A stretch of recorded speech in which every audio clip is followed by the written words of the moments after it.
Almost ৩ মাস পর আমি আমার আম্মুর হাতে মেহেদি দিতে বসলাম, তাই ভাবলাম আপনাদের সাথে টিউটোরিয়ালটা শেয়ার করি। হ্যালো এভরিওয়ান, আসসালামু আলাইকুম, welcome to Tanisha's arts and craft. বেশ অনেকগুলো দিন পর আমি আমার আম্মুর হাতে টিউটোরিয়াল বানাতে বসেছিলাম। রিসেন্ট 2 মান্থ আমি একটার পর একটা কাজ করে গেছি। সো আম্মুর হাতে আর মেহেদি দেওয়ার মতো টাইম আর সুযোগ কোনোটাই আমার হয়নি। তো এইবার চিন্তা করলাম যে আম্মুর হাতে একটা টিউটোরিয়াল বানাই।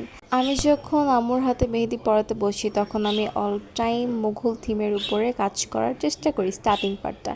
বাট এইবার আমি চিন্তা করেছিলাম যে নতুন কিছু একটা ট্রাই করব, ডিফারেন্ট কিছু একটা ট্রাই করব। সো এটা মেবি টিউলিপ ফ্লাওয়ার, যেটা আমি এখানে দিয়েছি। আই ডোন্ট নো, আমার খুব একটা মনে নাই এটা কী ফ্লাওয়ার, বাট আপনারা যদি কেউ শিওর জেনে থাকেন অবশ্যই কমেন্ট বক্সে জানিয়ে যাবেন। সো এটা দিয়ে আমি স্টার্ট করেছি, আর এখনও পর্যন্ত যারা যারা আমার পেজকে ফলো করেন নাই, খুব ফার্স্ট আমার পেজকে ফলো করে আসবেন। আম্মুর হাত হচ্ছে একটা এক্সপেরিমেন্টের হাত আমার কাছে, কজ আম্মুর হাতের উপর আমি সব ধরনের এক্সপেরিমেন্ট করেছি, নতুন কোনো ডিজাইন দেখেছি, সাথে সাথে আম্মুর হাতে আমি সেটা ট্রাই করেছি, সাথে সাথে গিয়ে আম্মুকে বলেছি চলো এই ডিজাইনটা টিউটোরিয়াল বানাবো করব। দেন তখন আম্মুর কাজ শেষ করে, আম্মুর একটু কষ্ট হলেও আম্মু কাজ শেষ করে এসে বলতো হ্যাঁ এখন আমাকে মেহেদি পরায় দাও বা দিতে পারো তুমি।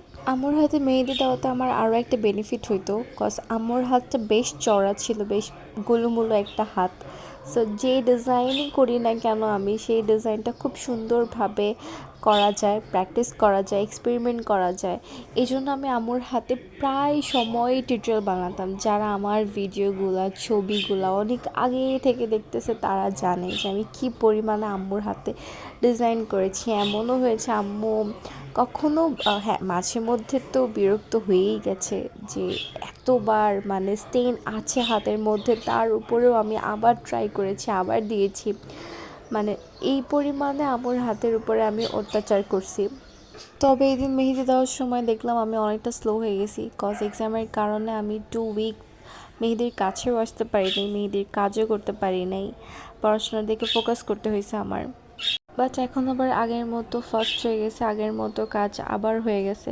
আসলে হয় কি যে একটা জিনিস যত বেশি প্র্যাকটিসে থাকা হয়, যত বেশি বারবার করা হয়, ওই জিনিসটা তত বেশি ফার্স্ট হয়, হাত খুলছে, ডিজাইন ক্লিয়ার হচ্ছে, আরও সুন্দর ফিনিশিং আসছে। বাট যদি কেউ এটা চিন্তা করে যে আমি মেহেদি দেখলাম আর করে ফেলতে পারবো, মেহেদি একবার ডিজাইন দেখলেই আমি করে ফেলতে পারবো, এটা কখনোই না। মেহেদি ব্যাপারটা হচ্ছে অনেক বেশি প্র্যাকটিসের উপর ডিপেন্ড করতেছে। আপনি যত বেশি প্র্যাকটিস করবেন আপনার কাজ তত ভালো হবে, আপনার কাজের ফিনিশিং তত ভালো হবে। আমি আগের 2-3টে ভিডিওতে অনেকবারই বলেছি যে আমি আমার আম্মুর হাতে প্রচুর পরিমাণে মেহেদি দিই, প্রচুর পরিমাণ প্র্যাকটিস করেছি। আসলে আম্মুর হাতে মেহেদি দিলেও সেটা হচ্ছে প্র্যাকটিসের জন্যই দিতাম, কজ নিজের হাতে দিলে যতটা না আরাম করে ভালো করে দিতে পারতাম, আম্মুর হাতে দিলে ঠিক তার থেকে বেশি ভালো করে দিতে পারতাম, কজ আম্মুর হাতে বেশ অনেকখানি স্পেস ছিল, দেওয়াটা সুবিধা। আম্মুকে আমি যখন যেরকমভাবে দিয়ে দিতাম ঠিক আম্মু ওভাবেই অ্যাকসেপ্ট করতো, সমস্যা ছিল না। আর এই ডিজাইনটা করার সময় আম্মু আমাকে বলতেছিল যে একটা কথা বলছে যে তুই সব সময় আমার হাতে কাজ করার সময় এক্সপেরিমেন্ট ডিজাইন করিস, পরে শেষ করার পর আম্মু বলতেছে যে না জিনিসটা অনেক সুন্দর লাগতেছে। আমি বললাম যে হ্যাঁ আমি জানি যে সুন্দর লাগবে, এই জন্যই আমি তোমার হাতে দিয়েছিলাম। স্টার্টিং পার্টে এসে যেহেতু আমি মুঘল টাইপের ডিজাইনটা দিতে পারি নাই, এই জন্য মিডল পয়েন্টে এসে আমি মুঘল টাইপের ডিজাইনটা দিই। আসলে থাকে না কিছু কিছু মানুষের যে এই কাজটা ভীষণ পছন্দ, এই কাজটা না দিলে ভালোই লাগে না, তো আমার হয়েছে এই অবস্থা যে মুঘল টাইপের ডিজাইন যতই আমি আম্মুর হাতে চেষ্টা করি যেটা স্ক্রিপ্ট করে নতুন কিছু দিব বা নতুন কিছু দিয়ে ট্রাই করব, আমি যেটাই করি না কেন স্টার্টিং পার্টটা কেন জানি আমার মুঘল টাইপের ডিজাইন চলে আসে।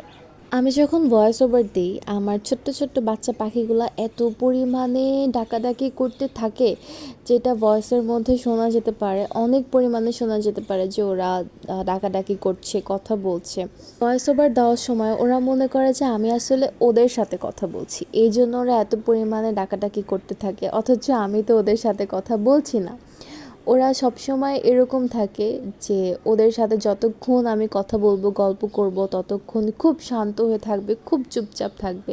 কিন্তু তারপর যখন কথা বলা অফ করে দিব তখন আবার ডাকাডাকি শুরু হয়ে যাবে। এমনও হয়েছে যে আমি পড়তে বসেছি, ওদের সাথে কথা বলছি না, ওদের দিকে তাকাচ্ছি না, বারবার চোখের সামনে আসছে, বারবার ডাকছে, তখন যদি আমি গিয়ে বলি আমি তো কাজ করছি কিংবা আমি পড়ছি, তোমরা আমাকে প্লিজ ডিস্টার্ব করো না, তখন আবার চুপ হয়ে যায়। সো একটু কষ্ট করে তাদের ডাকগুলা স্কিপ করবেন, আশেপাশ থেকে অনেক নয়েজ আসে, প্লিজ একটু স্কিপ করবেন।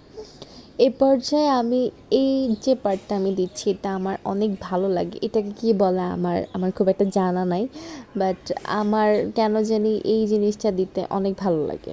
সবাই কমেন্ট করে জানাবেন যে আম্মুর হাতের এই ডিজাইনটা কেমন লেগেছে। আমি অলরেডি ছবি ভিডিও আপলোড করে দিয়েছি, বাট টিউটোরিয়ালটা আমি এখনও পর্যন্ত আপলোড করিনি, বাট শর্ট শর্ট করে আমি ছবি ভিডিওগুলো আপলোড করে দিয়েছি। অ্যান্ড ফাইনালি আমার আপার পার্ট ডান। সো কেমন হয়েছে অবশ্যই কমেন্ট করে জানাবেন, আর আমার পেজটাকে সবাই খুব ফার্স্ট ফলো দিয়ে রাখবেন, তাহলে যে কোনো ভিডিও বা যে কোনো ডিজাইন টিউটোরিয়াল দেওয়ার সাথে সাথে আপনার কাছে সেটা খুব ফার্স্ট চলে যাবে। এই ডিজাইনটা করার সময় আম্মু কি পরিমাণে যে আমাকে ডিস্টার্ব করছে, অনেক বেশি নড়াচড়া করছে। আম্মু নড়াচড়া করলেও আমি কখনো আম্মুকে বলতে পারবো না যে প্লিজ নড়াচড়া করো না তুমি। আমি আম্মুকে মেহেদি দেওয়ার সময় অনেক কিছু মাথায় রেখে আম্মুর কমফোর্টটা চিন্তা করে মেহেদি দিতে বসি। সবাই আমার আম্মু আব্বুর জন্য বেশি বেশি করে দোয়া করবেন, আমার বাচ্চা পাখিটার জন্য সবাই দোয়া করবেন। সবাই অনেক ভালো থাকবেন। দেখা হচ্ছে অন্য কোনো ভিডিওতে। আসসালামু আলাইকুম।